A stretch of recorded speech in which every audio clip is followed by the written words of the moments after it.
Chapter 99. The sun rises. The sun sets. 1 story. 10 stories. 100 stories. 1,000. Everyone is living a story, surrounded on every side by everyone else living parallel stories. The world is so vast and filled with so many interwoven and sometimes conflicting stories. How can it be that any one thread in the vast tapestry is important? Who cares where a lone thread begins or ends? No one single thread can possibly be special. There are just too many stories. 1,000 stories in a village, 100 stories in a hamlet, 10 more within a family, and only 1 to a person. It is only at his story's close that he realized it was no longer about him. He had been the villain all along. As he looked back, the last page turned. He realized the story was now being written about someone else. Before. The afternoon sun was high. The brilliant blue day was hot. Crimson was still waiting outside of the guard compound's gate. He was standing off to the gate's side, up against the broad wall and the thin band of shade the gate cast. He had been standing there for hours, waiting. The 2 royal guards on duty at the gate had long stopped throwing the injured Pegasus suspicious looks. He was in pain. His right wing was bandaged firmly to his side, but both his side and wing still hurt with every inhale because of the hole that had been punched in both. 3 of his legs were aching unrelentingly from having to bear the weight of the injured 4th, as he kept it held off the pavement. And he had been standing here without moving or rest for hours. Because Luna had promised him. Because she had told him he could wait here for Prey to rejoin him. Luna had promised she'd deal with the sham trial. His deeply cut hind leg hurt the worst of his injuries. The pills really weren't helping all that much. He wanted one of Prey's plant leaf concoctions, as he was sure one of those would numb the pain much better. Just as soon as Prey came out. He had repeated that sentence over and over to himself, standing here, as the sun crept higher and the clock tower bells tolled in the distance. A mantra. Just as soon as Prey comes out. Prey would come out, and they could go back to their flats, to sleep, to mourn gloom, to cry, to collapse into unconsciousness. He didn't want to think about that. He had been avoiding thinking about that. The future was just a gray, impenetrable wall of fog. They would get through it, but he didn't know how. He never knew how. Prey would know how. Exhaustion. He'd spent the last night alone, barely able to sleep but in fits and starts, panicking and begging Luna in the dreamscape. And then a tiny portion of it in the cold dark underneath the mountain. He had been back in Canterlot for over 24 hours. He had made no effort to reach out to Scenic, Lily, or the others in that time. He couldn't face it. They probably didn't even know he was back yet. Or about Gloom. He couldn't face telling them alone. He just couldn't. When Prey came out, then he still didn't know. They'd come up with something. Face it together. Just as soon as Prey came out. Just as soon as he comes out. Crimson was still waiting. The wounds inflicted by his traitorous clan hurt just as bad as before. Worse even. Prey had told him they were all dead now. He didn't know the how of it. He didn't need to. He was just viciously glad. Crimson didn't move as the heat of the day and the painful exertion of just standing against the wall in his condition sent rivulets of sweat down his neck and face. But Crimson couldn't leave, because this was the gate where Prey was going to come out. Just as soon as he comes out. Crimson was still waiting there when strange happenstance strolled across the street in the wake of a returning guard patrol, and settled himself against the high wall across from him, and safely out of Hoof's reach. For a moment, who it was barely registered. Crimson felt nothing. The slimy, lying private detective was worthless. Strange didn't matter. Gloom was dead, and he was waiting for Prey. This stallion was less than nothing in the face of that. And then, the pieces clicked into place. This was all Strange's doing. It suddenly all made sense. The guards waiting for them at the train station, the royal guards, arresting them where they were at their weakest, and this closed-door trial of prey for who knows what. Cold, freezing cold contempt filled Crimson's chest. You did this. Strange unhurriedly tipped his wide-brimmed hat back. Well now, that's a very open-ended statement. I'm sure I don't know what you mean. This conversation had only just begun, but Crimson was already done with it. He wanted nothing from the smug neonate. He just didn't care right now. He'd deal with Strange some other day. Go away. Nah, I don't think I will. This is a public street. Any pony can stand here. Only a god can ask me to move on. And would you look at that? Strange slowly panned his gaze up and down Crimson's injured form. You're not on duty at the moment. Go away, Crimson repeated evenly. Inside, he was angry. So coldly angry at this sorry excuse for a self-assured waste of air. At this stallion who only lived to make life worse for everyone else. Strange happenstance completely ignored his words, and instead started on what he'd obviously swaggered over here to say. The law is the law, and it's here to protect every pony. I've seen it too many times, where the little pony gets trampled all over by bigger, richer ponies. In a perfect world, I wouldn't even be needed, because the law is supposed to protect and condemn every pony equally. But it doesn't. So I'm here to make it. The cocky, aggravating grin vanished off of Strange's face. I make it work. So I want you to confess, right now, what you did to your victims in Alfalfa Dale, to Lily Blossom, your own squad mate, and to the border guards. Crimson breathed. In. Out. He controlled himself, just like he always did. He was hurting, injured, and this liar had the gall to stand there, all high and mighty without a scratch on him or his hat, and accuse him. Crimson wanted the familiar weight of his father's wing blades so very badly in that moment. He told himself it was probably a good thing he didn't have them, but his conscience could only muster up a probably. I'm sick of your lies. Go away. There's a saying in law enforcement. Question a guilty pony enough times, and they will change their story. But an innocent pony cannot change their story. Strange jabbed a hoof aggressively into Crimson's personal space. You and your Naga friends have been avoiding even the simplest of questions. Not even one of you has been capable of giving me an honest answer yet. You wouldn't know the truth if it ran you through, Crimson said before he could stop himself. What is the truth then? Strange instantly shot back. Crimson controlled himself this time. He breathed deeply, sighed and wing flaring in pain. I have no further words to waste on you. Now the mud-brown unicorn was grinning nastily. Wanna bet on that? And when you lose the bet, you can follow me down to the station and confess. Crimson focused on the gate and the guards passing around in the compound just past it, rather than Strange, ignoring him. That disgusting little white murderous midget you call a friend is certainly confessing right about now. Crimson was too controlled to twitch. He just wanted Strange to shut up and go away. Or take a swing at him, because then he'd have the excuse of self-defense when he broke Strange into pieces. How had the private detective even found him out here? Probably some friends in the Royal Guard who had seen him waiting here outside the compound and had informed Strange. Strange happenstance wasn't done, though. I don't know how you managed to lie to a princess so convincingly, but the truth always comes out. I made sure of that. Your little plan to snub justice and a court of law? Guess what? You're standing around here like a lost stray, but I've already burned down your house of cards. For a moment, Crimson thought of what Prey might say if he were here. He'd probably smile brightly, while saying something completely innocent and yet somehow utterly mocking. Crimson thought about that instead.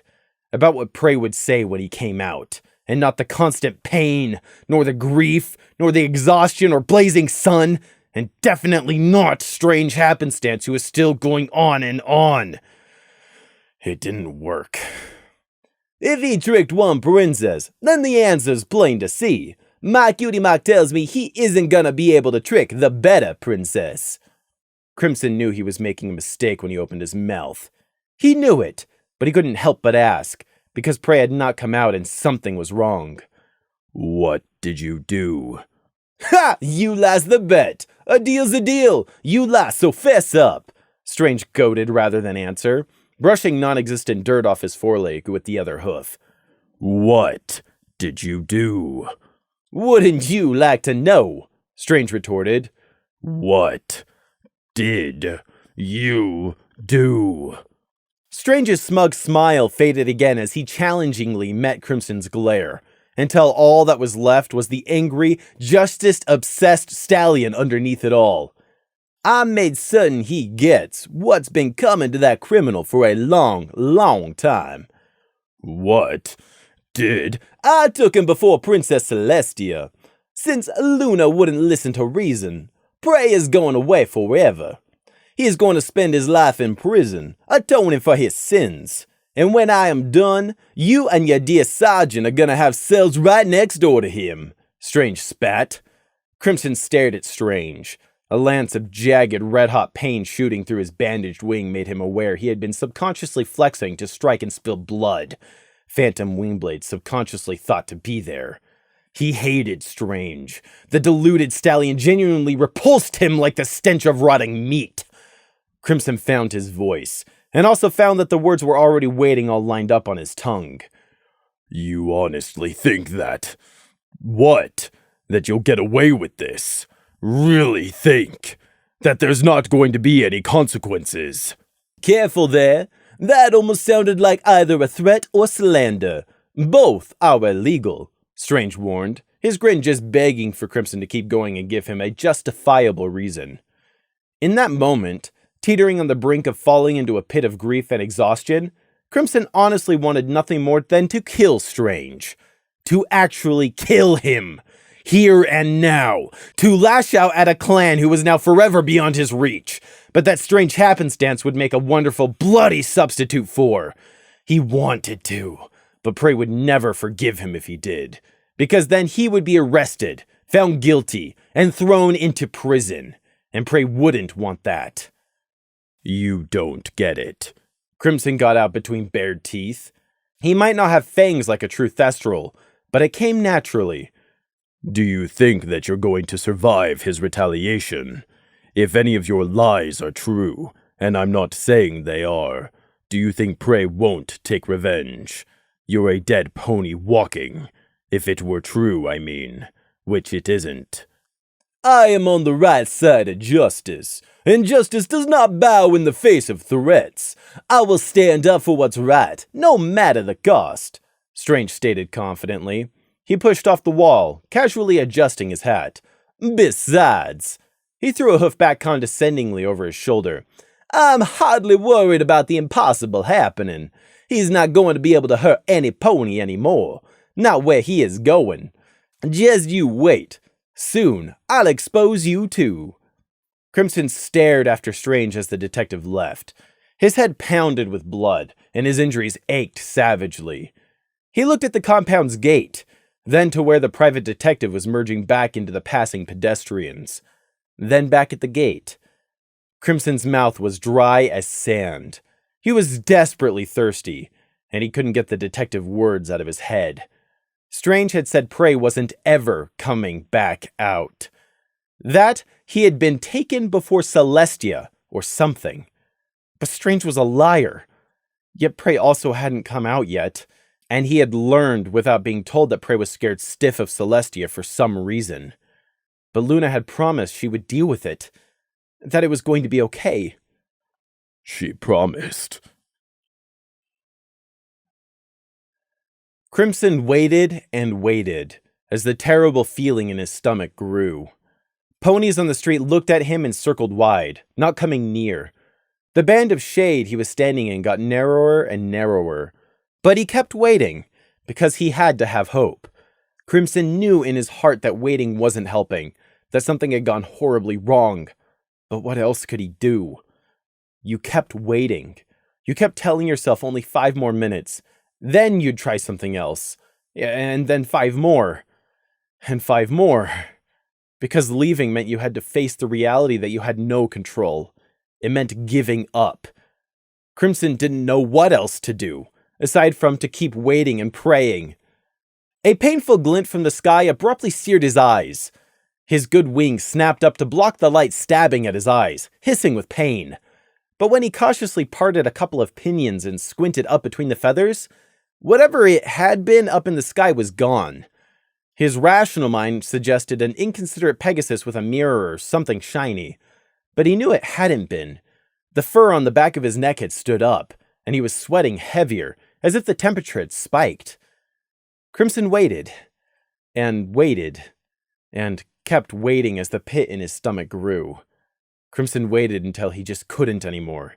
He had to take action. He staggered forwards, the first movement in hours nearly folding his shaking legs. He half staggered, half limped up to the 2 guards staffing the compound's gate. They eyed him askance, their golden armor conspicuously not the indigo and silver steel of the night guard. They didn't recognize him as an off-duty night guard. They didn't know who he was. All they had seen was an injured Pegasus who hadn't moved for hours and was only now suddenly approaching them. Crimson didn't care what they thought. Never had. Just even less now. "Let me in. I want to see Lieutenant Starry Wing." "Sir, this area is off limits to non-guards." "I am a guard. A night guard. Let me in. I want to see the lieutenant." "Do you have your badge, then?" one of the 2 challenged, not impressed. Crimson looked blankly at the stallion. Did he look like he had his armor or badge on him? "My guard identification number is 000A65. I need to see—" "Sorry, sir, but that's not enough. I have no way to verify that's even a real number, let alone if you possess it. Please move along or come back later." "I am a night guard. Go find one of them on duty and just ask them. My name is Crimson Trace. This is important." Neither golden-clad guard was moved, especially since Crimson was claiming to be a night guard. "No badge, no entry, and shouldn't you be in a hospital?" "Please." Crimson heard the grinding desperation in his own voice. "I need to see someone in the night guard. I need to find Prey. He's supposed to be here." "Whoa there! Seriously, should you be in a hospital? Talking about hunting and prey like that?" the other guard asked, growing a mite concerned that perhaps the pony in front of him wasn't all mentally there. "No, not... I mean, not Prey. Prey in the night guard, like me. He's supposed to be here." Crimson took a step forwards. Both guards drew together to block his way, now both showing wary concern. "Are you on medication at the moment? Sir, I think you're confused." "I think you should go home. No pony is going to be called Prey. Maybe they'll be at home, though," the second tried suggesting, tone like he was addressing a fool.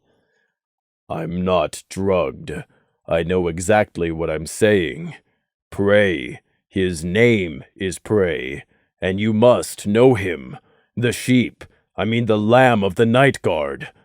They must have heard. Unless they both were new, they must have at least heard the gossip flying around about the ISND. But there was not even a flicker of recognition in either Royal Guard's eyes. But how could that be? How could they not know? Were they purposefully being dense? Anger, never far away, blossomed in Crimson's chest. "You know who I'm talking about. You must. I've heard what you say about him, about us, all the time." "Sir, I'm going to have to ask you to please calm down. This seems to be a big misunderstanding." "Prey, a lamb, white, with a ribbon. Don't lie. You can't not know who I mean." His feathers were bristling. "There's no pony here like that. I've never even seen some sheep or another. You're confused, sir. Please just go home. Or to the hospital." One guard tried to start ushering him back from the gate. The utterly absurd desire for violence blazed through Crimson's head, there and gone in an instant. Wing strike to the side of the head, where the inefficient helmet didn't extend down to cover. Stomp forwards and break the knee while the guard staggered, then kick him in the horn so he couldn't retaliate once he was on the pavement. No, that would solve nothing. He was already injured. He didn't need a fight. But what could he do? Crimson stood there, lost, angry, hurting. And Prey wasn't coming out the gates. What could he do? Limp to his flat, get his badge, and limp back? Or try again tonight when there would be night guards on the gate? He couldn't think of anything else to try. He was too tired and angry, suppressing the grief. He wasn't thinking clearly enough. But Luna promised it would all be fine. Luna had lied. Everything was going wrong. Everything had already gone wrong. First Gloom, now Prey. It wasn't fair. The world just kept taking everything. And something was very, very wrong. Scenic nearly ran into him on the apartment block staircase, which he could no longer fly up. Crimson! Scenic cried out. Then his face crumpled. Crimson! Gloom, I heard. I'm so sorry. Scenic grabbed him, throwing his foreleg around his shoulders. Crimson was too empty to move, and then he was in too much pain to move. The world grayed out for a while, and Crimson was only distantly aware he was sitting on the steps, weak legs having folded, while Scenic's tinny voice apologized and panicked. Crimson wasn't Prey, but he didn't want to be touched either right now. He couldn't, but Scenic already knew. Who had told him that Gloom was... The other stallion's forelegs were awkwardly trying to support him as he sat and gasped on the stairs. Scenic was blubbering and crying uselessly. Crimson hurt. His chest hurt the worst, and his legs were shaking. He didn't feel strong enough to move, but he managed to thickly ask what he needed to know. Who told you? Did they say anything about Prey? Scenic was uselessly wiping at his scarred cheeks as more tears continued to fall. A guard, a night guard, came to my house. She said... I see. It was horrible. There was a storm, and arrows, and... Crimson struggled to breathe. He bent all his will to focusing.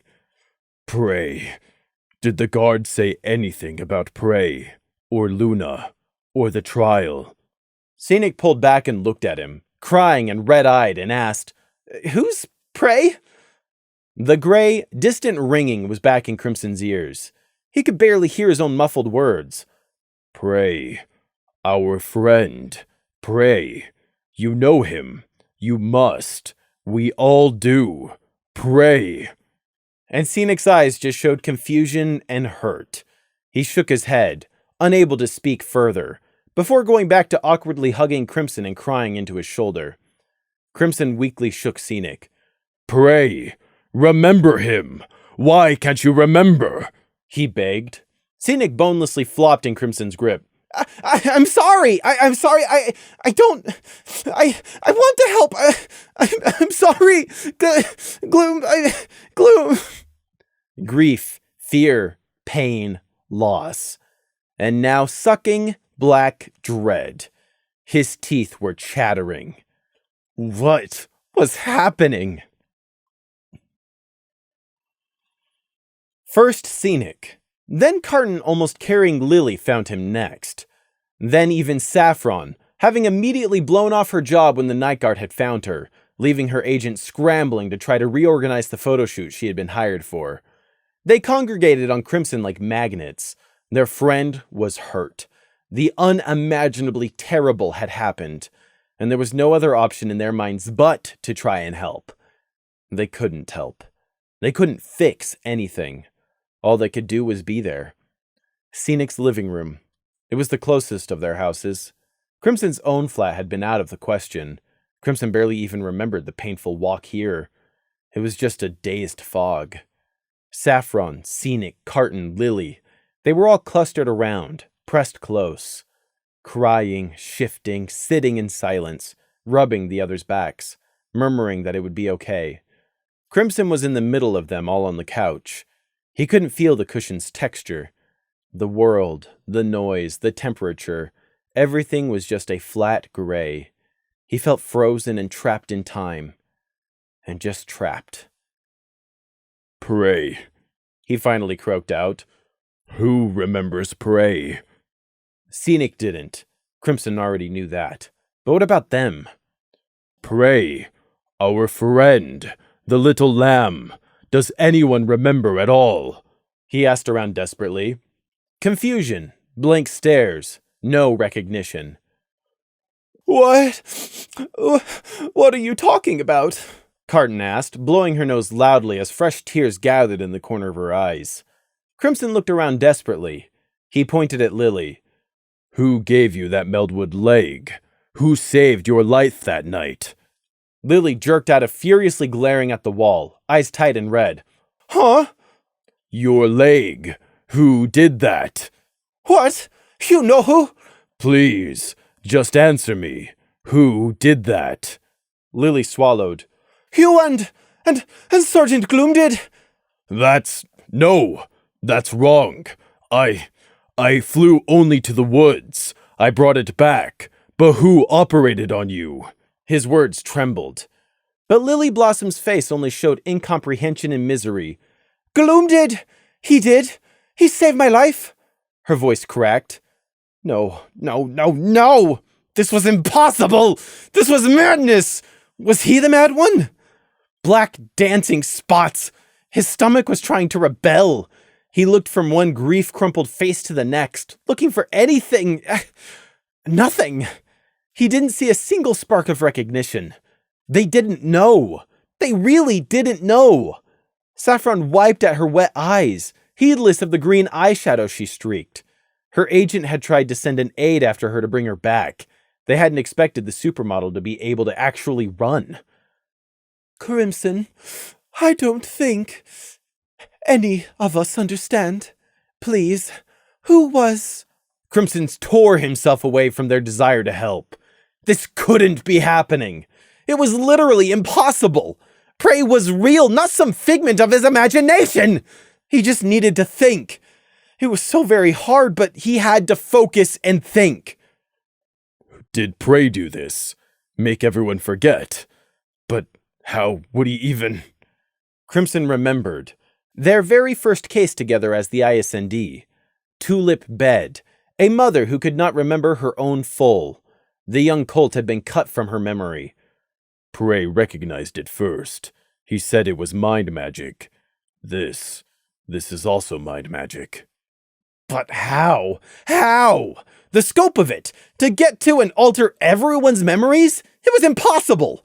No one could have gone around the whole city in the span of one morning, gotten past every guard, and tampered with every memory in the city of everyone who had ever seen Prey. Is it just me? Am I the only one left? He was going to be sick. He was so dizzy. The others were trying to speak to him, or get him to speak. He couldn't even tell who it was, nor what they were trying to say. Crimson pushed himself upright, staggering. A huge shape, Carton, tried to help him stand, or maybe tried to stop him from standing, he couldn't tell. He made it into Scenic's kitchen, comforting hooves brushed aside. Bile and stomach acid spattered into the sink. He panted, head bowed over the metal sink. Tap also splattered as he hadn't managed to swivel it out of the way in time. He fumbled to turn on the tap with a shaking hoof. He ran the tap, throat burning and blankly staring at nothing in the swirling water. Am I going insane? Gloom was dead. Was Prey now dead too? Was this really, actually real? Am I already insane? His head jerked up, barely even seeing the blurred shape of Scenic in his periphery. In desperation, he unfolded his good wing before his face, eyes darting down his pinions until... The disguised feather. It was there. It was real. Prey's gift. All of it had been real. This is real. Gloom is dead, and everyone has forgotten Prey. I'm the only one. Just me left. I'm the only one now. Gentle bodies pressed against his sides, his injuries avoided. a foreleg across his shoulders, a head tucked against his neck, all supporting him. He couldn't tell who was who, only that it was the four of them. Someone was repeating words over and over. At first, just gray noise. Finally, though, they registered. Not alone. You're not alone. You're not alone. They were all trying to comfort him, but he felt nothing. He wasn't just hearing the gray noise. He was the gray noise. They couldn't help. He didn't want them. He wanted prey. He wanted gloom. Crimson knew it in his soul, deep down, that prey was gone. He didn't know what had happened, what strange Luna or Celestia had done, but he knew prey wasn't coming back. He was the only one left. Every other story thread containing prey had been cut. He was the only one left. He had to carry on alone. That wasn't fair. It was asking too much. It was too hard. Carton was saying something, a thudding in the ringing gray nothing. She shifted, her gentle bulk uncertainly turning. Scenic also said something about a front door. That thudding. It was knocking. Knocking? Knocking at the front door. What did that mean? He couldn't think. He couldn't focus. He couldn't anything. Knocking means... There was a duo of royal guards banging on Scenic's front door, demanding to know if Crimson was in the building. They had summons for him to appear in the palace. Anger is a strange thing. More often than not, it's loud and direct. You are angry because something angered you. You know what it is, and where to direct that anger. Yet, it is not always. Anger can be a strange beast, like a deadly puff adder. It coils in the long grass, unmoving, not hot nor cold, not aggressive or defensive. The adder merely sits there until someone steps near it. It does not put itself in the person's path. It does not move to avoid their path. It does not strike out of fear, nor defending territory. It does not even bite out of hunger. It bites simply because it is there, and someone stepped by it. Anger can be like that. It can sink its poisoned fangs into you simply because you took that one step too close. And now, Crimson was angry. He kept it all inside, holding it crushingly close and burning it like firewood in his chest. It was the fuel that allowed him to keep going, to rise past the pain and exhaustion, to limp all the way back to the palace, through wide corridors and up gilt stairs as the two royal guards tried to hurry him along. He held the snake of anger close, kept it hidden, because he had been bitten and no one else could see the marks. The anger was greater than the thudding pain in his wing and side caused by every breath, stronger than the savage pulling in his damaged hind leg with every step. It didn't mean he didn't care about his appearance, about his wild look or sweat-stained red coat. Hidden in his pinions, the electrite feather sat warm, lending him strength. It wasn't hate, it was anger. The two were different, because he did not know where to direct his anger yet. Crimson knew the difference as he limped up the marble and gold hallway.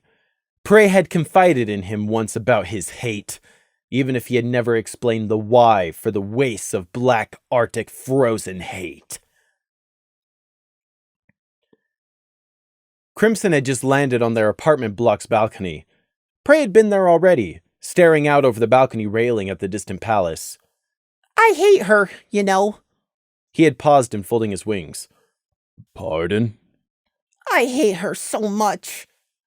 The words were so light, so tremulous, so unable to hold the weight behind them, that they were almost wistful. Who? Do you mean Princess Luna? Yes, her. And more, her sister, the sun. And to that, he had had nothing to say. Why, though? Why did he hate her? Prey had never said. Crimson hadn't pressed. He hadn't needed to. And because he had always thought there would be time in the future to... That future was gone. Prey was gone. Gloom was gone. Taken. He had thought that prey would one day tell him if it became important enough. It was important now, because the royal summons had not come from Luna, his sworn liege lord. The summons had come framed in gold and red. It had come borne by 2 royal guards. It had come from all the way at the top. From Princess Celestia, sole Invictus, most renowned of all of equestrians in all of history. The snake of anger coiled in his chest. It sat there, waiting for someone else to bite, to complete the link and to become hate. It wasn't seeking out a victim, but nor would it discriminate. Someone was eventually going to step on it, and then it would bite. It was that simple. The adder didn't see the crushed velvet curtains, the glitter of rubies set in portrait frames, the spacious white marble hallways, or the soft red carpet under hoof. It didn't see any beauty. Neither did Crimson. Wealth had never meant anything to the 3 of them. One of us. Me. Not 3. It kept slipping out of his mind, his instinctual reaction being to think, us. And then, in the next instant, he would remember all over again. Through the palace, deeper and deeper. One grand staircase, then the next. They'd left the guard section of the palace far behind. Every single item, decoration, and gilded hallway was only increasing in opulence the further he was led. He had known, but it was only registered now to Crimson that this wasn't the way to the day court. Never had been either. This was the royal section of the palace, but the 2 royal guards on either side of him were unerringly marching him on without turning aside. They took him right through, right up to the guarded and golden double doors of the most powerful pony in the whole world's personal quarters. The pair of guards already waiting at attention by the doors were expecting them as the other 2 led Crimson up.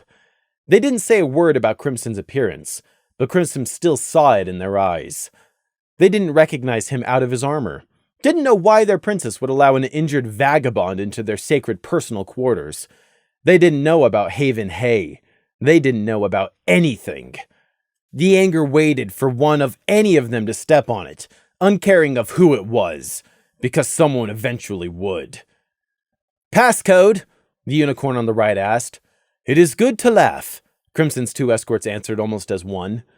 "Your Majesty," the left unicorn guard reached back and knocked respectfully without turning. "Your summoned guest is here." He was about to be shown in to see Celestia. Right now. Crimson stood there on 3 legs and hobbled, blinking. These 4 ponies had lives and stories, too. They must have grown up, perhaps by a single parent, maybe not. Maybe with siblings, maybe not. Friends, equestrian schooling, training, mistakes. These 4 people meant nothing to Crimson in that moment. He didn't care if they lived or died. They were nothing, pieces of furniture or statues, unless one of them turned themselves into more than just background by stepping on the coiled snake of his anger. None of them did. A murmured voice, gentle and warm, came from behind the gold and mahogany doors. Crimson forgot the 4 guards, just swept them from his mind as one of the double doors cracked open. They weren't important.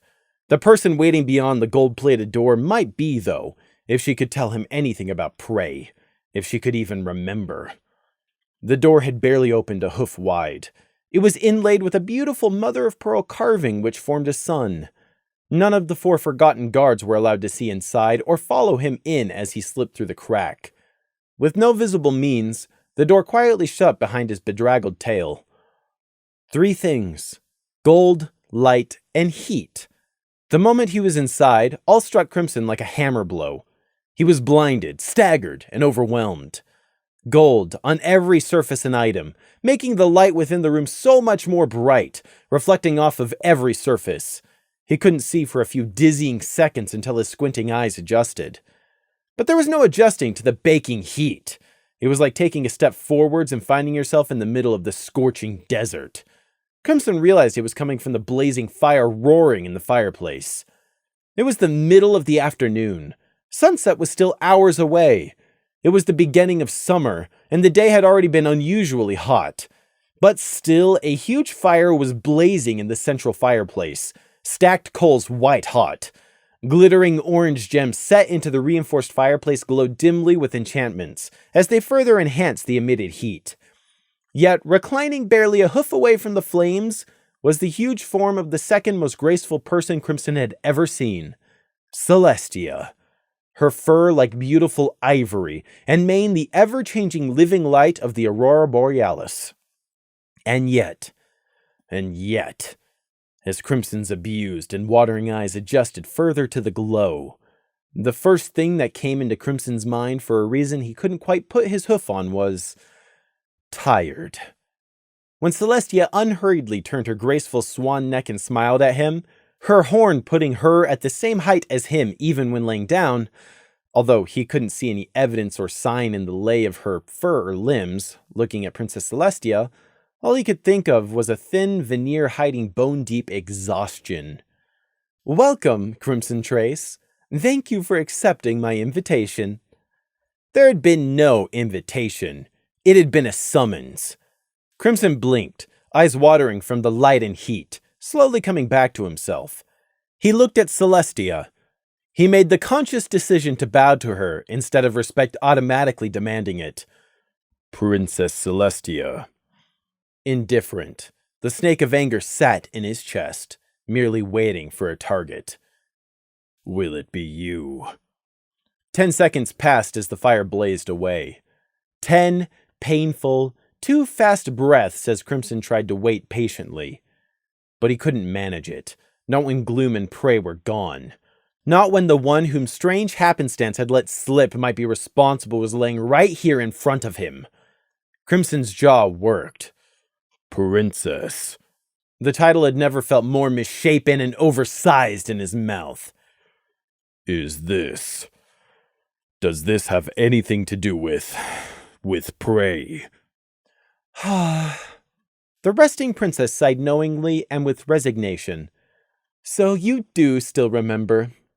Crimson's whole body went stiff, every muscle locking up. The snake stared at Celestia. The next moment, it was all he could do to not scream at the princess and demand answers. "You said you do still remember, meaning you do too. You remember prey. Why? How? What happened? Where is he? Why can't Scenic, or why can't anyone else? What's happening? I mean, Princess." "We'll address that in a moment," Celestia non-answered. Her brilliant flowing mane drifted into the blazing fire for a moment without any harm. "But first, I need you to answer a question for me." "But this is very important, Crimson Trace. Please tell me truthfully, what was prey?" Crimson stared, uncomprehending. Something dark stirred in his gut, about this nation who treated outsiders as second-class citizens. "Is that a trick question?" he asked, very slowly. "What was prey? He's a sheep, a lamb." Then the terminology finally registered. Was, not is. The anger held utterly still, only 1 inch closer and it would bite. "Was. You said was. What do you mean, was? Where is prey right now?" Celestia effortlessly spoke over him, her soft voice somehow still drowning him out. No, I don't mean his species. I meant, what was prey to you, Crimson?" The stifling hot air dried out his mouth. Prey's my friend, my best friend." "Is that the truth? The whole truth?" Celestia prodded, her motherly face kind but unreadable beneath that. A spark of condensed fury burned Crimson's tongue. She suggested he was lying? And lying about this?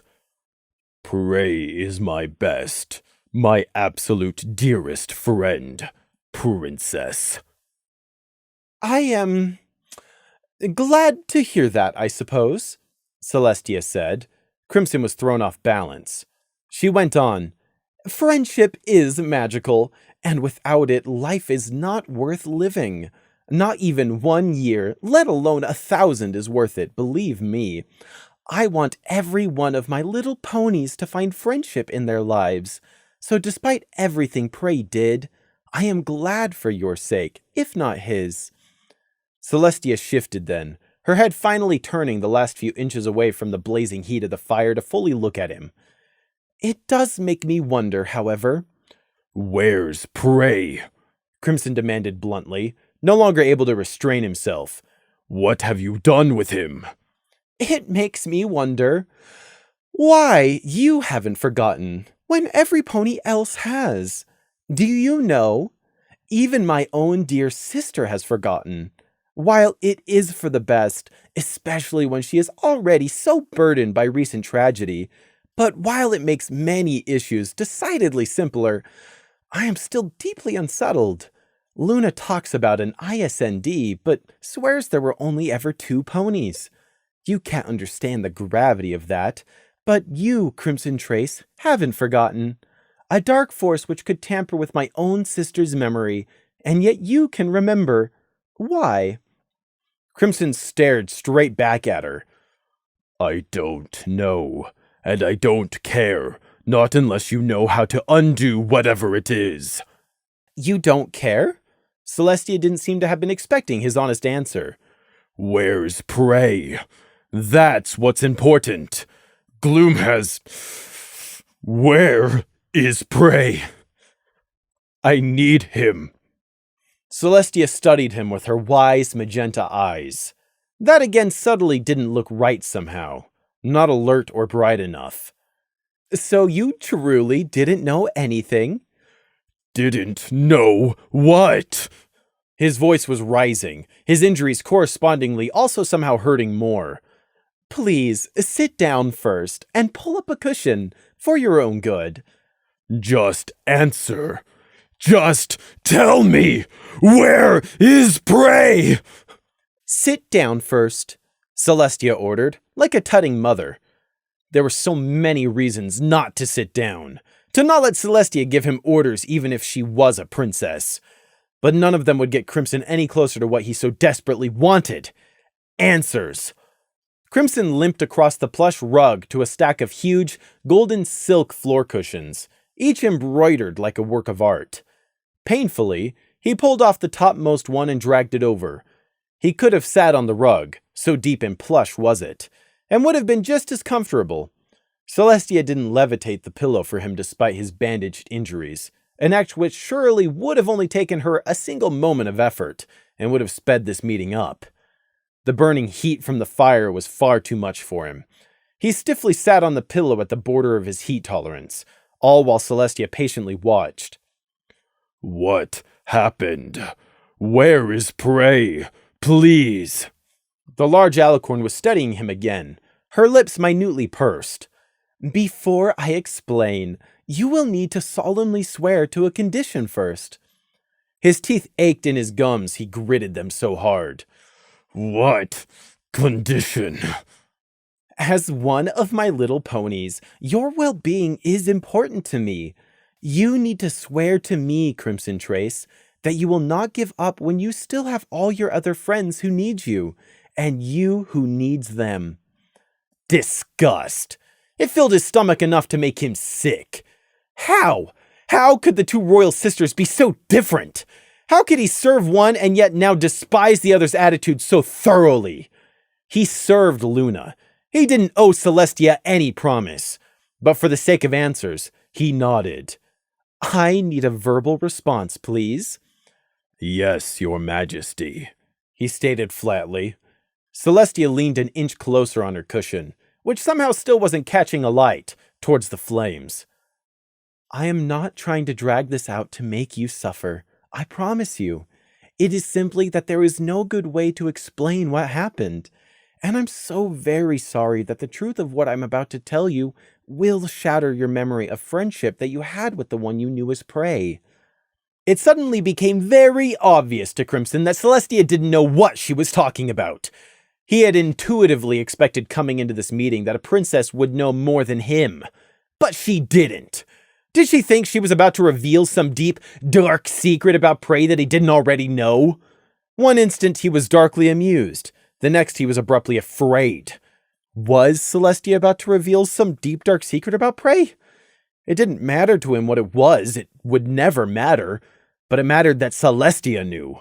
What had she done to Prey to discover it? Did Prey lie to protect me? She doesn't think I know anything. He must have tricked her. Whatever it is, she doesn't understand that I'm also guilty of many crimes. Crimson instinctively knew Prey wouldn't have let slip anything which would have also incriminated him to Celestia, truth or not. His chest hurt. His wounds hurt too. Everything seemed to only exist because it liked to see him hurting. He didn't want to hear this. He needed to hear this. What? What is? Just what? He croaked out. I will keep this concise. The specifics and historical dates, well, those won't mean anything to you, nor the magical theory behind it. For your sake, I will stick to the base facts only. Please don't ask questions. Even I don't understand the deeper methods, nor will I lower myself to trying for something so dark. Celestia took a deep breath while Crimson froze with dread. There was once an evil, wicked witch called Selenia. Prey had once let slip the name of his home village. Once. Rushweed, where his last surviving family, his mother and brother, were supposed to be waiting for him. Prey said he wrote letters to them every week. Prey said he had gone to visit while the rest of them were on the secret mission in Griffonia. Crimson had always known there was something wrong. He had thought it had been strained bonds between family, since Prey never spoke about them. Yet he had still known without a shadow of a doubt Prey had still loved them dearly. It was a lie. Not the love. Never the love. The lie had been that they'd still been alive. Prey lied to me. He never told me the truth about them. It hurt, because now he knew Prey had always been too broken to confess that terrible truth, even to him, and he hadn't ever noticed. It hurt, with a ripped open and steaming, bleeding freshness. But that hurt was a pale whisper standing in the shadow of the pain caused by Celestia confessing that Prey was dead. The sun rises, the sun sets, but we all have to cross the river someday. The fire blazed away in the lavish gold room. Crimson blankly looked at Celestia and wondered if he could kill her. Princess Celestia, one of the most important people alive, the raiser of the sun, ruler and protector of Equestria for millennia, sister of his liege lord, architect of so very many years of peace and prosperity. He looked at her, and all he could think about was if he could kill her. No, because she's immortal. She can't die. I can't kill her. Not because it was wrong, but because it was physically impossible. A target had provided itself. The adder of anger had struck, and bitten down on unbreakable iron. It wasn't fair. Nothing was fair. Celestia lived, because she was immortal. She physically couldn't die, while Prey was gone. A doll, some kind of creation, it didn't matter. Prey had been Prey, and Prey had been alive. And now Prey was gone, and Celestia was still here. Only now he understood the furnace of hate that Singular Truth had lit inside of Prey. He had never hated people for having what he didn't, like Prey had. Now, though, he finally understood it.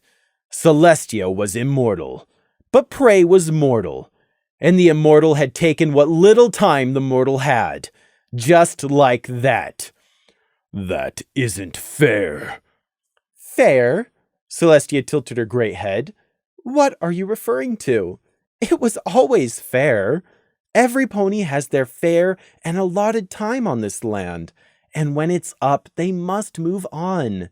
It may not feel like it, but as some pony who has seen the years pass, I can assure you, time is always fair. Harsh, but fair. Crimson's wings, both injured and not, were clamped so very tightly to his sides. His wound was shooting agony. He needed that agony. Needed it to hurt so badly that he couldn't draw enough breath to stand up from his cushion, or else he would be attacking Celestia! You're a princess. You're supposed to know best. You murdered my friend. And you're justifying it to my face. Like, because you're the princess, so you can get away with it. I have not killed any pony. I outlawed that despicable practice of execution for a very good reason. It was not I. It was merely time finally catching back up to prey. You made that happen. You stole his life support. You killed my friend. He shouted at the immortal princess. For the first time during this entire meeting, the expressed kindness and patience in Celestia's eyes faded away. Hard tiredness was all that was left. Please stop throwing those false accusations around, especially outside of this room. You! His attempt to throw her words back in her face were completely talked over. Centuries of speech-making allowing the task to be effortless for the alicorn. I know you're upset and struggling to accept what had to happen, so I'm allowing you this chance to express those feelings. I'm offended and disappointed in you, but I can empathize with where you are coming from.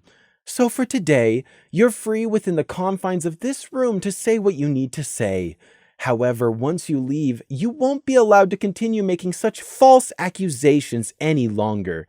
Freedom of speech is a right for all my little ponies, but slander is not. Crimson wanted to see her beautiful face running with blood. Wanted to see that longhorn snapped off and nailed through her own eye socket.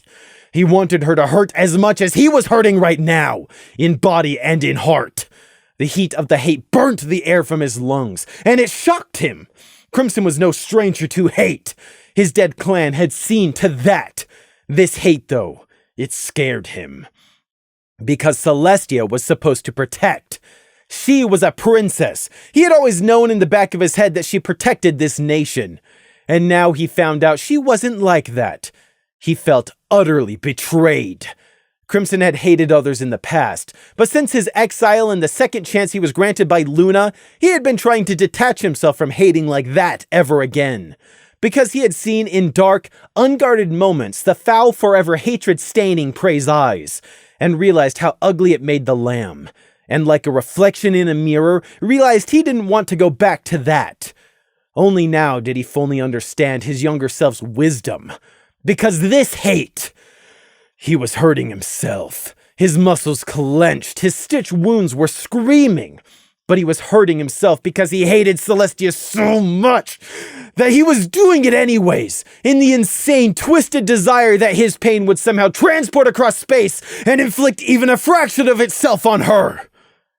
This is madness. His heart pounded fit to burst, a painful, overstrained drum. He was scaring himself. He didn't want this hate. All he wanted was his two friends back, Gloom and Prey. Crimson was still just a person freshly stabbed by raw grief. It had been mere days. Days!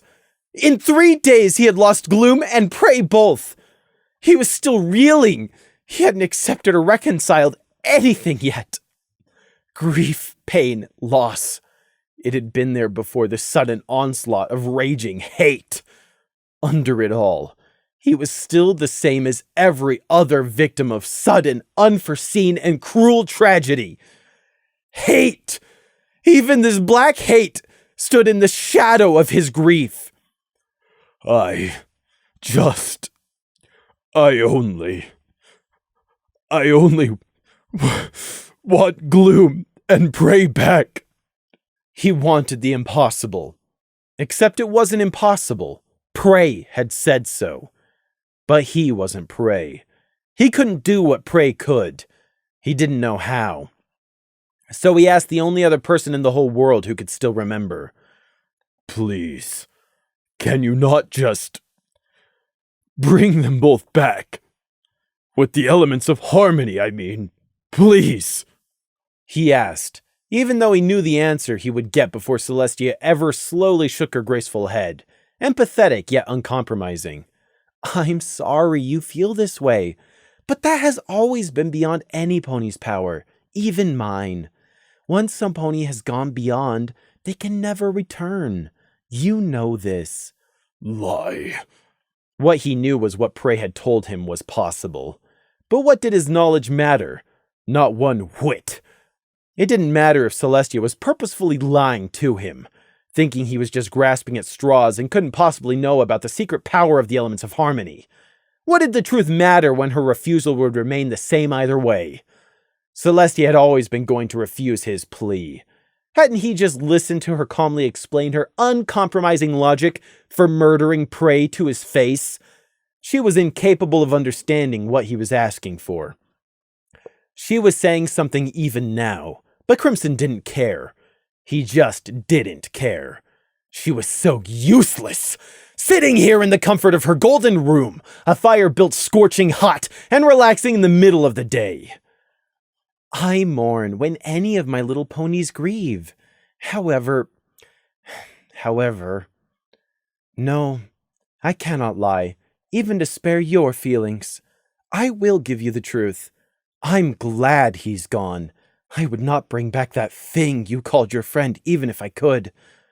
For that brief moment, her, the master politician of centuries, her face twisted into the rawness of honesty. Fear, a haunted look. That was what Crimson saw in that moment of purest honesty before Celestia could cover her true feelings once again, smother them in that porcelain mask. Then she realized what she had just said. Oh my, I didn't mean... The princess realized it was too late, that Crimson knew, and that she couldn't cover it up. She dropped the attempt at obviously fake lightheartedness, purposefully chosen as a red herring in this crafted meeting. Instead, she sighed. The breath shook as it left her lungs. You don't understand. You can't. You weren't there. You didn't see what he did at the end. What he had already had ready and prepared to unleash all along out of spite. You can't. You didn't fight it. You didn't see. You didn't see, she repeated in a whisper to herself. The fire blazed.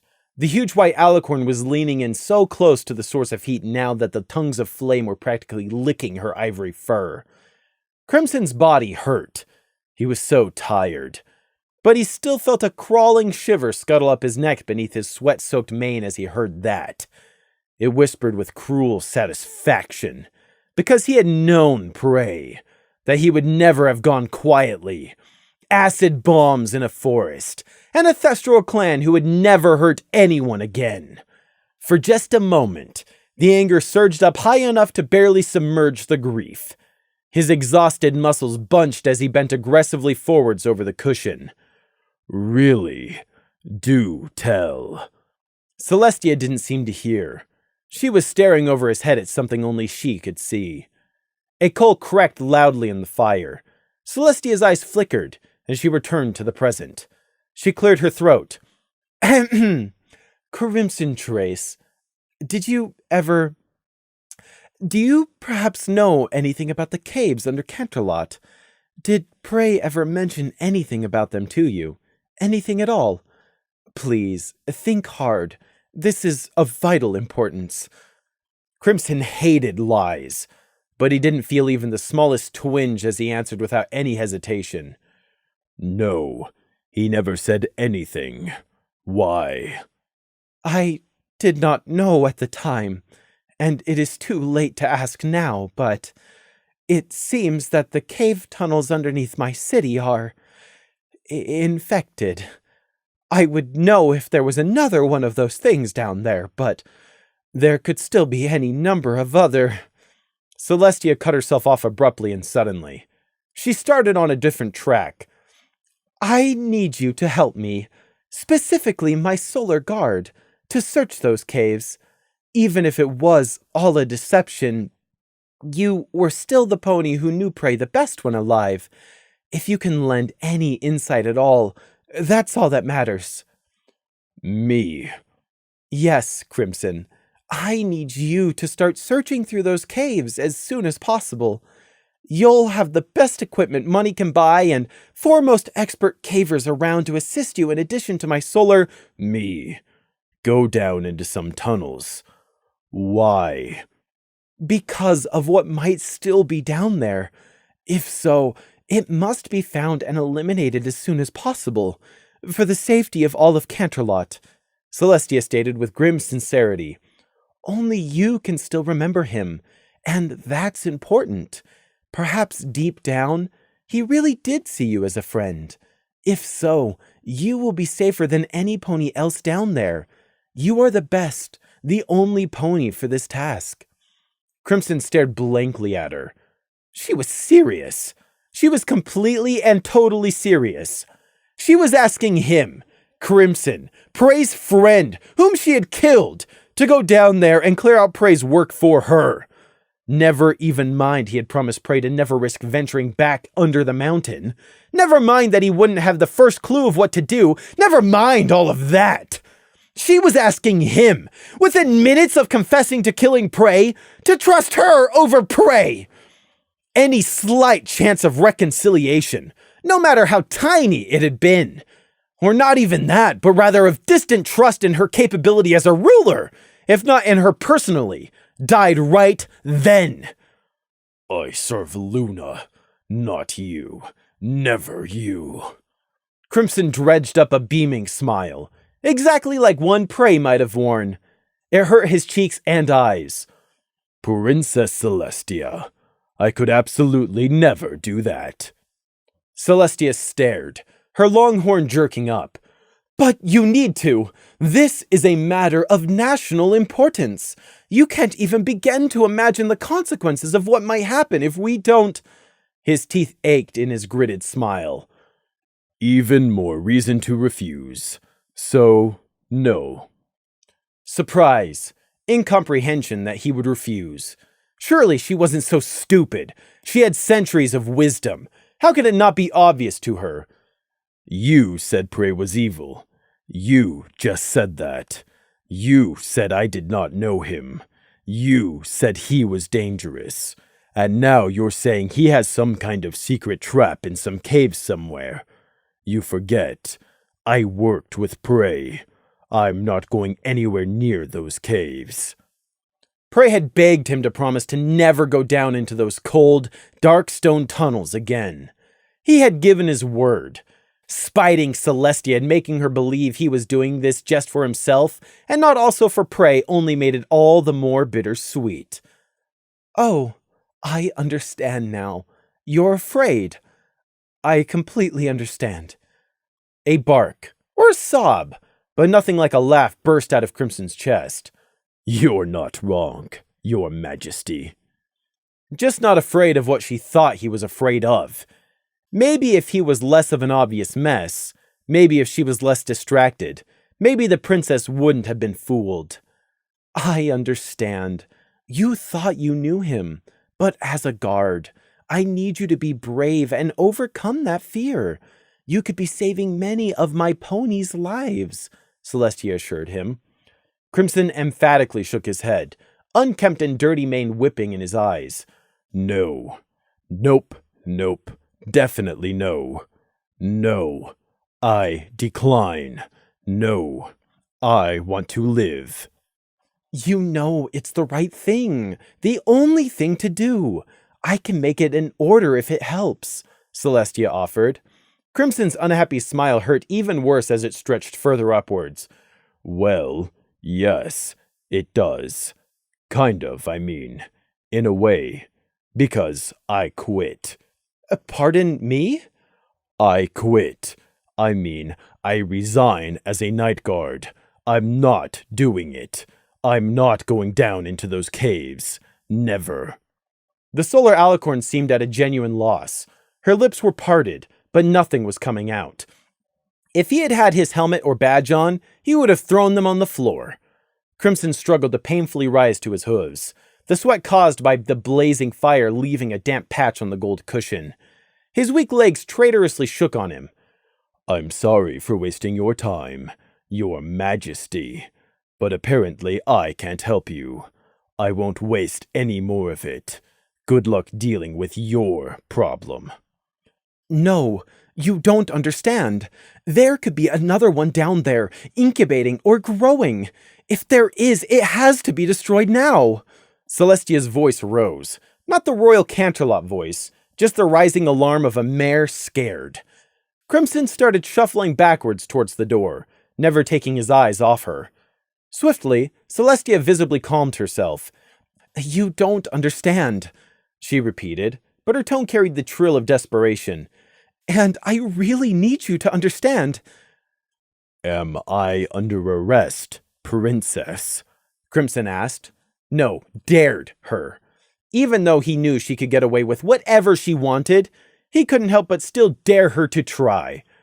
Because otherwise, I'm going to leave. Of course you're not under arrest. Just wait. A moment, please. I need you to understand the importance of this. You can't comprehend the threat of that. Of what? Earlier today, I had to fight something Prey had kept hidden down there. I teleported it away from Canterlot and fought it. You need to understand this, Crimson Trace. I nearly lost. The shameful admission took force for the alicorn to get out, but still she said it, no matter how hard she choked. Crimson's battered face slipped into blankness. He slowly blinked sunken, red-rimmed amber eyes, then said with complete honesty, Then there really is nothing more I could contribute if even you could barely manage to slay whatever monster it was. Somehow, Celestia didn't seem to have considered that obvious point either, that someone might see an impossible task and simply walk away instead of wasting their time trying. Was something wrong with her? It was so obvious to Crimson. You didn't go into a Hydra's lair, you turned around and flew away. You still don't understand, Celestia said softly. Let me show you how dire this is then. I know you don't hold any love for me after today, but you serve my sister loyally. Served. Crimson twitched. Not anymore. Not after this. All he wanted was to fly away until he couldn't fly any longer. But he couldn't even do that. So for her, please do this, because I can't risk anything happening to her ever again, and I don't have the strength to fight another hungry thing. Crimson twitched again, shock at the same name Prey had once used. It sounded like something she had named out of experience. I don't want to risk her having to fight, to pay the price, for any of this to have to happen to her too. Princess Celestia's whole visage, laying on the cushion right up against the fire, flickered. Her heavy golden regalia melted away into thin air. Then the famous living rainbow of her ever-changing mane faded into nothing like the illusion it turned out to be. In its place, the illusion removed, the real Princess Celestia reclined in exactly the same position, but one that was much different. Crimson squinted. For a moment, he thought the pain, exhaustion, and grief had distorted his vision. But when he furiously blinked sore, gritty eyes, they were still showing him the same sight. Celestia's mane and tail were dull, unmoving pink. Still the longest of any he had ever seen. But normal. Just normal pink. Not living any longer. Drained. Her face was sallow with tiredness, skin gray under her now drab-white fur, and eyes ringed with a bone-deep wariness he knew all too well. Princess Celestia was physically the largest pony known. Yet she looked shrunken. She didn't look big and strong right now, huddling up to the fire. She looked cold. Somehow, the alicorn of the sun looked like a survivor of a deep and dark blizzard. It was jarring, as if a fact previously accepted as unassailable, like grass being green, was suddenly in question. Celestia was cold. Then his eyes skirted downwards from her face, drawn to where the illusion of her famous regalia had rested. Crimson's shallow breath caught the back of his dry throat. But alicorns were immortal, weren't they? Celestia had a cluster of mismatched holes bored into her flesh. The surrounding fur had receded from the shriveled wounds, leaving the exposed flesh ashen, dry, almost crumbling. There was no blood, no seeping. The wound holes were withered shut, like the life had been sucked right out. It came into Crimson's mind from somewhere that it looked almost exactly like dried fish meat. But immortal didn't mean invulnerable, did it? What? The fatal, horrible gray holes in Celestia's flesh couldn't kill her. She was sitting there, alive, but she was not invulnerable anymore. I'm not healing. I've expended so much power, but they won't. Suppressed, she was trying to control it. The pain was well hidden in her words. Not well enough. It's so hard to act convincingly when you're in pain. Crimson knew, because he was in pain right now. He stared. Won't heal. She'd almost said, won't heal, even for an immortal. He had never expected anything like this. It suddenly came to him what the wounds reminded him of. Like the suckers on a Marmaduke's tentacles. If those suckers had each been the mouth of a leech. It must have only been a glancing contact, only mere seconds, and yet the wound was still, or would have been, horrifically fatal to anyone else. The withered wounds were deceptively deep. As a warrior, Crimson instantly knew the wound was many times worse than it actually looked. In stunned shock, Crimson swept his eyes up and down the rest of the princess's frame. What he saw was scars, fresh, nicks and slashes of the same gray, withered flesh that weren't healing. The white fur burnt away. Crimson didn't know what abomination Prey had created, what thing he had been keeping contained down in those caves, but it had been enough to all but kill an immortal. His spite took deep satisfaction at that. How Prey would have laughed if he could still have been here to see this.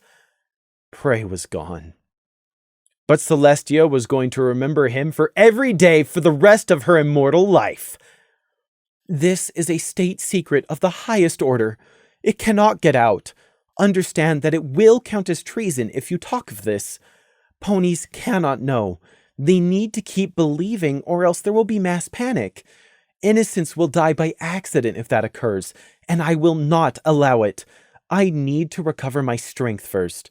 It might take years. I expended so much of my power. With a pained tremble in her hoof, Celestia very gently poked at the deadly wounds in her chest. This might not ever heal. Crimson heard the raw fear in those words. But I must at least recover my full strength. Equestria cannot appear weak, not now. The only reason I'm showing you is because I need you to understand the gravity of the situation. I cannot defeat another one of those monsters. And if my sister has to take my place... She cut off that line before Crimson could ask what he truly wanted to know. She fixed him with her gaze, tired, hurt, and afraid. You must lead the search. You're the best chance we have of uncovering if there is another thing hidden down there. Canterlot and Luna need you. And yet, even now, she still just didn't get it. No. Crimson began limping for the door. If there is another such monster, I'm not going down there to die. I just quit, so I'm not a guard anymore, and you can't order me. And any other guards you send in will just die too. You can't even force me. Arrest me, drag me down to the caves in chains, whatever. I will simply refuse to move.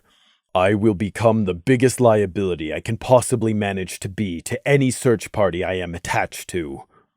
Breathing heavily, he reached the golden double doors. I have already given everything I could to your nation.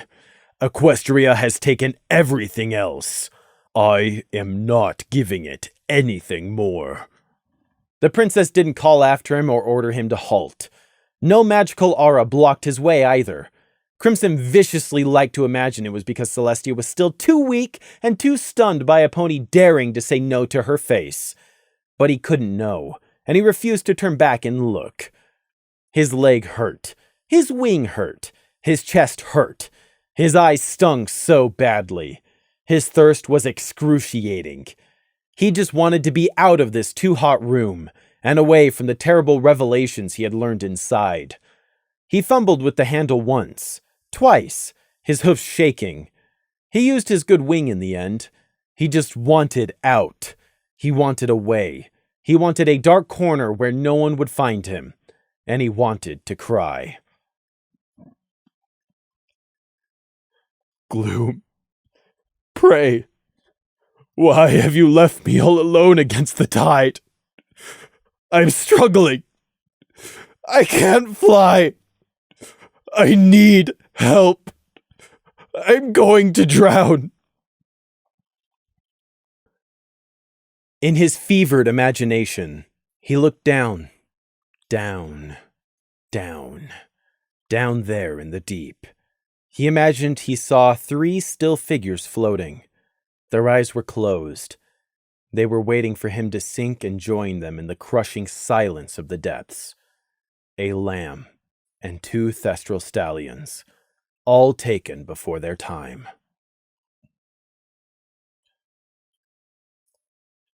Princess Celestia, goddess of the sun, wise and experienced ruler of more than 1,000 years, who had seen Equestria through many dark years in the annals of history. Hers was one of longest-running, most all-encompassing, far-reaching, and most important stories in the entire world. For because of hers, so many other stories existed. Princess Luna, the shadowy second alicorn, sister to the day and ward of the night, banished and forgotten for so long, only recently returned, and since then, she had devoted her efforts into earning back her place in Equestria. Failures and misunderstandings, all these had beset Luna at every turn. Hers was a tale of sheer bloody-minded stubbornness while pushing forwards down a path she was dead certain on being the right one, while incapable of seeing the ants she trod over to get there. Scenic Paint, more fondly known as Paint Spot to those close to him. A story of someone snatched from a life he understood and thrown into vicious, terrifying danger. He had seen the cruel jaws of the world, and his goal since then had been to escape those teeth at every turn. A stallion who knew he was far from perfect, but who wanted to be worthy of the love of his life and, hopefully soon, marry her. His was also a story that had recently been stabbed with the sting of sudden tragedy. That same tragedy was one which cruelly afflicted more than one life and story. Carton Juice had her own thread wound up with Scenic Paints. Hers was a simple, homely, and fulfilling story of basic goodness, and of simple acts of kindness every day. Saffron Swirl, a story of a life which had been hard, although not dangerous, right from its conception. Of a noble mare of a famous lineage subsequently disowned, despairing, fallen, and then raised back up by the strength of her own legs, no matter how much those legs trembled and shook even now. A story of a battle against depression that was still ongoing. Lily Blossom, a story of an angry filly, an angry teenager, and an angry young adult, and then a violently shaken and awoken guard. A guard who woke up and looked around, and realized the world was filled with giants who would step on her and not even notice. A mare who dug deep down, with a lot of help, to unearth the determination to say, "I will not get stepped on! I will be better than those giants!" There were other stories too, so very many. Stories like Nighthawk's, captain of the so recently rebuilt Night Guard, a stallion doggedly loyal to his ideals, those being the ideals of his ancient princess. Raised in a hard, rough life, one dedicated to tradition, and grimly prepared to defend the ideals of those traditions. So many varied story threads, some directly interwoven, and others only joined by a common overarching thread they all tangentially touched, like that of Celestia's. Cookie, a cook for the guard kitchens, an older mare who had lived her life, was comfortable with her husband, and was looking to wind down into retirement where she could do her duty properly browbeating the young and stupid ponies of today. Taffy Hopes, smoothly shuffling pages of reports in her magic, sitting in her paperwork-stuffed office. A mare who lived in the now and let tomorrow take care of itself. Someone who liked their job, liked the contact, liked to talk, and liked to feel she made a difference. She was deeply proud of her other secret job. A simple, frankly boring secret job. Hers really wasn't a complicated story. Sometimes that was just life. A mundane story. It had its secrets, as did every life, but that didn't make it complicated. That story, and many more besides. Wherever there's a person, there will also be a story. Like the other night guards, or like Randy Pickaxe. Simple earth pony, park gardener, content, hardworking, humble, a fondness for spicy food, some issues with future planning, perhaps even sometimes willfully blind to Mare's faults, and far from perfect. A person. These stories, other stories, more stories, lives being lived. There is always another story out there, and it's not about you. The world doesn't care. It doesn't read the book of life. It just tramples over everyone in its path. The world kept marching forwards. Time didn't suddenly come to an end. All these stories continued being woven. But none of those story threads were praise anymore. Crimson staggered up one step, then the next. The walls of the apartment block staircase were swimming in his vision. He was barely even aware. Sweat drenched, fur filthy, bandages dirtied. The evening sun shone. As he limped past at a crawl, ponies inside their flats were talking, moving, going about their evening. They didn't even realize there was a pony struggling with everything he had left just to make it up 2 flights of stairs. How long did it take Crimson to make the climb, and then down the corridor to the 2 joint flats at the end? Time seemed to be warping, the ground stretching out in front of his hooves. Or was it sleep deprivation? Maybe fever? He got the front door open somehow. He didn't remember where he'd even gotten his key. Or had he forgotten to lock it? Past the threshold and in the cool shadow of the passageway, he stood for a moment as his failing brain finally caught up to where he was. The 2 closed apartment doors waited at the end, facing each other. One of them was his, number 31B. He looked at the other door. He cried again. It was messy and wet. Still crying, he dragged his body with the last bit of strength he didn't know a person could even possess into his flat. He saw the blurred red shape of his blood fern, set on the windowsill as he barely made it to the bed. There, he finally collapsed. Crimson was so far gone he couldn't even tell if he laid there a while or not before unconsciousness claimed him. Luna was waiting for him in the dream realm, an outline filled with a swatch of starry night. No face or expression made up of swirling galaxies and constellations this time, just an outline. Crimson hadn't anything he wanted to say to her. He knew now she hadn't lied to him, that it had been Celestia's actions, not hers. Luna hadn't lied, but she had still failed in her promise. A promise she couldn't even recall making now. She couldn't remember Prey, and all they had sacrificed in her service together. She instead had come to try to offer him comfort only over Gloom's death. Crimson couldn't bear the thought of even looking at Luna, even if she had chosen to cloak her face here. He wanted nothing to do with her. Perhaps she understood that. The scent of cool night wind imparted her words to his sleeping mind, and her presence carefully withdrew. "Our sister came to us earlier this day, prevailing upon us to impress upon you the importance of undertaking her request. However, that is not what we came to say. Our sister is wise, but decisions made in haste are not her strength. We will not ask things of you in her place, nor do we feel we have a right to press you for answers, our dear Crimson.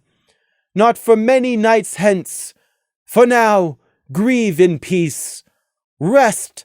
No dreams, good nor ill, shall touch you here. That little we can at least do. We art sorry, Crimson. We did not want this. Our beloved sergeant. He still had so much to live for. A pause. Rest well, for we will forever watch over your dreams. She left. True to her word, he didn't dream. No nightmares, and no happier memories.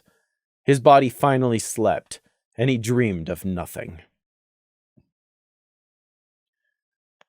Pain.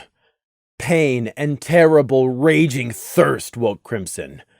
Pain in his cracking throat, and worse pain from his injuries. He somehow struggled out of the sticky, sweaty blanket and made it to the sink. He desperately drank from the tap, and drank until he could again think straight. Clarity of thought was not a mercy, though. Like sharpening the knife, all it did was let him remember why he had collapsed into bed. All alone in his nearly empty flat, the weight struck him again, a fallen tree across his back. His face crumpled. His shaking, unbandaged wing came up to cover his face. Oh, gloom. Pray. He turned and staggered back towards the bed, barely caring if he made it or not. A night had passed, and the light coming in through his window was from late morning. It played over the rusty red curled fronds of his blood fern, in its pot on the windowsill. Something about that infuriated him, because it was wrong. A bucking plant should not have survived when both Gloom and Prey hadn't. He turned to sweep it from the windowsill and smash it, because it was wrong. It was wrong. His blood fern shouldn't be in this room. It was wrong, because when they'd set out for Haven Hay, he had left it in Prey's care, the little lamb saying he had someone to take care of both of their respective potted plants. But it was on his windowsill now. How? Crimson stared uncomprehending at the red furrowed leaves of his fern. Does that mean Prey's own potted plants have been returned too? Returned to Prey's room, the locked room which no stranger seemed able to open, yet that he could open the door of without a key somehow, the room right across from his own. Returned to Prey's room just across the hall. He made it to the front door in a limping rush, shoved, in the moment forgetting it was pull, finally got it open, and all but fell across the brief stretch of space to push on Prey's door. It swung open without resistance or sound. If it had been any other time, or if he had had a moment to gather his courage to enter his dead friend's room. But this could be an emergency. Desperation trumped grief in that moment. Crimson stepped inside. It was silent. Like his own flat, there was barely anything in here. Even the air was so incredibly still in Prey's flat, like it was frozen in time. He fixed his eyes on the windowsill, not knowing which answer he wanted to find. There were no plants there. It was bare. The strength left him in a rush. He sagged. The sill was bare. No one had been in here. Prey hadn't somehow cheated death and returned. Then he saw a page placed on the low table he had once helped Prey cobble together, built to the lamb's height. The white of the pages was practically screaming for his attention, oriented directly towards the door and deliberately placed. There was writing on it, a message. Somehow, he knew it was meant for him. Crimson didn't consciously remember ordering his legs to carry him across, or for his wings to scoop up the page. It just happened. The letter was addressed to him. It was in Prey's hoofwriting. Crimson, if you're reading this, then I'm sorry.